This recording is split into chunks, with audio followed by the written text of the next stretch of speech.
Emergency physician and founder of Innovative Care here in Chicago. Doctor, it's nice to see you. Thanks for joining us.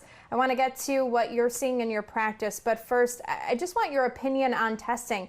At this point, is the U.S. doing enough testing? They said the administration is going to be giving enough supplies for each state to do about 2% of testing. Does that sound like enough to you? I think they have to do what they can do. I think it's okay to try to set goals and try to exceed those. So I'd like to see more tests. Obviously, testing will tell us about the actual prevalence and actual amount of virus that's going on. But we do what we can, and I think they are trying their best. So I have to believe that. Do you have the supplies you need to test, and are you still able to test anyone who wants a test at this point? I think when we chatted a few weeks ago, you were able to. Is that still the case? Yes, we have actually been testing patients for the last month, and we are certainly trying to test as many patients that have symptoms as possible. We have transitioned actually to also doing serology or antibody testing as well. So now that we are peaking, at least in Chicago and Illinois, we feel we're peaking. Now comes the next question: is how prevalent is this, and do people have the antibodies for it? Even though it doesn't mean exactly that they're immune, it does give us an idea of how many people can go back and what that really means. Yeah, and I wanted to ask you about that because I saw the long lines outside your clinic for those antibody tests. How confident are you that those tests are accurate? Obviously, the FDA kind of loosened some of the restrictions in terms of approval for some tests. And explain why they're helpful, even though at this point we don't necessarily know how immune people are once they've already had it or have the antibodies. Right. So we use a test done through Quest Diagnostics, which is one of the largest labs in the country. They use Abbott's IgG test. So I think it's important to know we're not using these point of care cassettes that you're seeing that they look like pregnancy tests. Those are the ones that are being called into question. The tests that we're using through Abbott have 100% sensitivity and 95% specificity if done 14 days after symptoms. So I think they're great tests. Now, why is this important? Well, if your body has been introduced to coronavirus, you will get antibodies from it. We have seen patients who are positive for getting swabbed, and 2 weeks later, we're doing their antibody testing, showing that they have the antibodies. We've seen 100% of those. But it's also important to test widely and to understand the prevalence of how bad the virus is actually in the community. Now, the real question is, what do we do with this information? We're still learning, but if you do have antibodies to it, does that make you less likely to get it again? The answer is we think yes, but not with 100% certainty. So we'll find out more in the next month or so. But I think it's important to find out how many people have antibodies.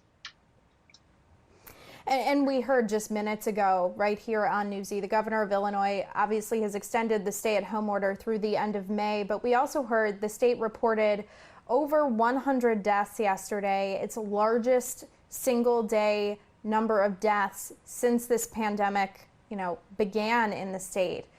We've seen some states take steps to begin reopening businesses.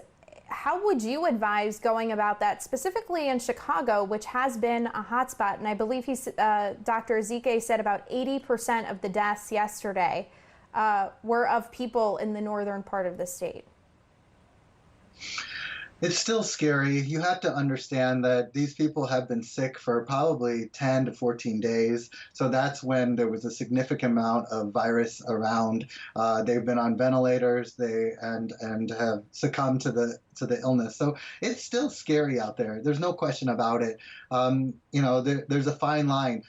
do we have the capability with ventilators and with hospital beds? And the answer is yes. We haven't really used the McCormick Center, which is our large conference center that we have built. And I'm very grateful that we didn't have to use that. But there are still significant amount of deaths coming. But on the same token, we have to think about reopening some of the essential workers and the economy as well. So it's hard to discuss both death and reopening, but it's something we have to do, and we have to do it very carefully. I think what the governor and our mayor has done makes sense. We are using logic and medical hypotheses and modeling to give a time of when to reopen. So I think right now we listen to them. They're using good data, and we have to be very careful.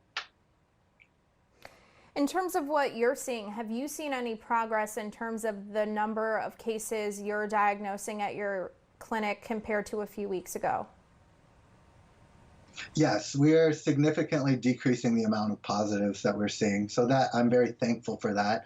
And interestingly, we are seeing that our serology testing for those who have not tested, so these are antibodies, for those who have not tested positive by the swabs actually having the virus, and those who are not living with people who are positive who got sick. So taking away the obvious positives, we're seeing that very few people have antibodies, which is very different than New York City. So I want to make sure that people understand just because they had their cold in February and March that they say they might have gotten it.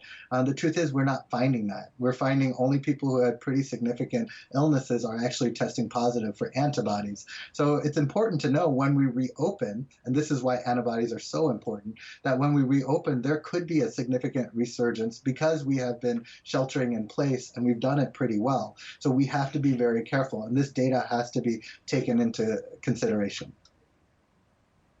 And you talked about a resurgence. Dr. Fauci, the head of the NIH Allergy and Infectious Diseases, said he's almost certain of a second wave of the virus. How are you preparing, and what would be the impact on Chicago as a whole, especially if it coincided with flu season? Well, it's important that we're prepared for this. I think we've seen the worst, and we saw a surge of hospitalizations, and we were prepared. We stopped elective surgery. Half of our hospital beds were reserved for COVID-19 patients. We did a great job, but now we can't not look at what may happen and when we reopen. So this is important. A lot of planning has to be in place. And frankly, we're living in a brave new world now, and we have to take into consideration another surge that may happen in the next few weeks. So we'll see what happens. And just one other question, especially being here in Chicago and waking up this morning, you know, we're seeing more pollen, flowers blooming. Definitely feel the allergies coming on. We've heard some people who tested positive for coronavirus say they initially thought it was allergies. How can we tell the difference?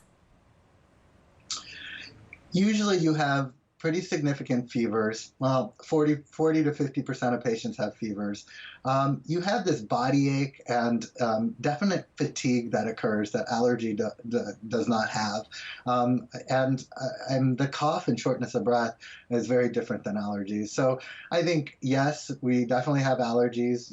In 2-3 days, you know the allergies. You have a runny nose, you get worried a little bit. But if anything goes beyond that, body aches, even minor fevers of 99 to 100, those are the things you have to worry about and give your doctor a call. Dr. Rahul Khare, thank you so much. We went through a bunch of topics. I had a bunch of questions. I feel like I always keep getting new ones as there are developments seemingly by the minute here. Thank you so much for helping us better understand all of this. Really appreciate it. Thanks for having me. Researchers in the United Kingdom are set to begin trials on a COVID-19 vaccine. They say it could be ready